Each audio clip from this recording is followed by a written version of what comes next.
不军援俄罗斯还不够，西方要求中国施压普京撤军。秦刚给出答案。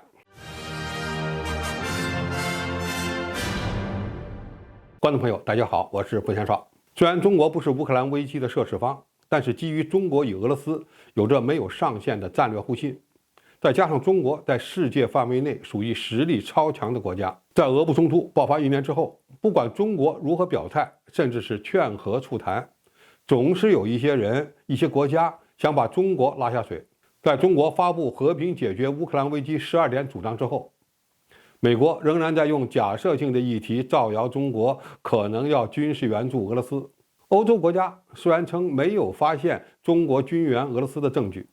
但是呢，又一再的提及希望中国能够劝说俄罗斯从乌克兰撤军。这一切都意味着西方国家的舆论正在将中国拉入乌克兰危机的漩涡之中。中国不援助俄罗斯武器还不行，还要承担向普京施压解决乌克兰危机的特殊责任，主要是施压俄罗斯从乌克兰撤军。比如德国总理舒尔茨、法国总统马克龙、欧洲安全理事会主席都表达过类似的想法，也就是希望中国能够劝说俄罗斯从乌克兰撤军。那么中国真的有施压俄罗斯解决乌克兰危机的使命或者是责任吗？中国外交部长秦刚给出了一个完美的答案。针对西方记者声称只有中国才能结束乌克兰战争的说法，秦刚回答说，中国不是当事方，也没有向任何一方提供武器，凭什么要向中国甩锅推责、制裁施压，甚至威胁？对此我们绝不接受。秦刚还指出，乌克兰危机的本质是欧洲安全治理矛盾的大爆发，有着复杂的历史经纬和现实原因。我们始终根据事情的是非曲直，独立地做出我们的判断，决定我们的立场。那么外界能从秦刚的回答中得出什么结论呢？首先，中国不可能通过军事援助俄罗斯的方式介入俄乌冲突，这不符合中国的利益。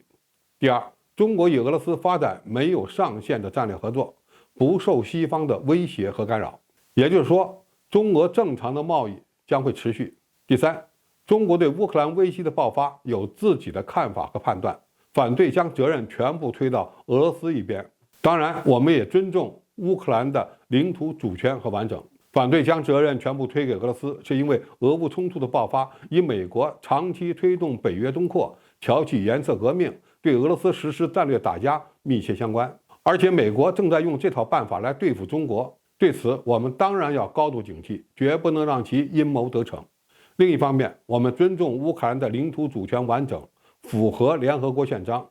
这对未来解决台湾问题比较有利。第四，中国提出了和平解决乌克兰危机的12点建议，但是不等于中国有责任施压俄罗斯解决乌克兰危机。中国提出的12点建议，从本质上看是给俄罗斯一个台阶下，也给乌克兰一个尽早结束苦难的机会。当然，如果俄罗斯不愿意接受，乌克兰也希望在西方的支持下接着打，那么我们也无法替各方做出选择。第五，美国是破坏乌克兰和平解决的主要外部势力。秦刚称，似乎有只看不见的手在推动冲突延宕升级，试图以乌克兰危机来服务某种地缘政治图谋。这只手说白了，就是美国利用乌克兰危机绑架欧洲安全利益，收割欧洲的黑手。总体而言，美西方通过抹黑、施压等方式，企图让中国给俄罗斯施加更大压力，自己却不主动解决俄乌冲突的问题，反而通过军援乌克兰在后面继续拱火。那么让双方坐下来谈判的希望就很渺茫了。说实话，俄罗斯作为世界上的主要核大国之一，在如何结束乌克兰危机的问题上有自己的诉求和想法，根本不是中国所能左右的。中国只能站在劝和促谈的立场上，以和平解决乌克兰危机的12点主张为基础，推动俄乌双方的和谈，这才是中国坚持中立态度的合理表现。好，今天的评述就到这里，谢谢大家收看，我们下期再见。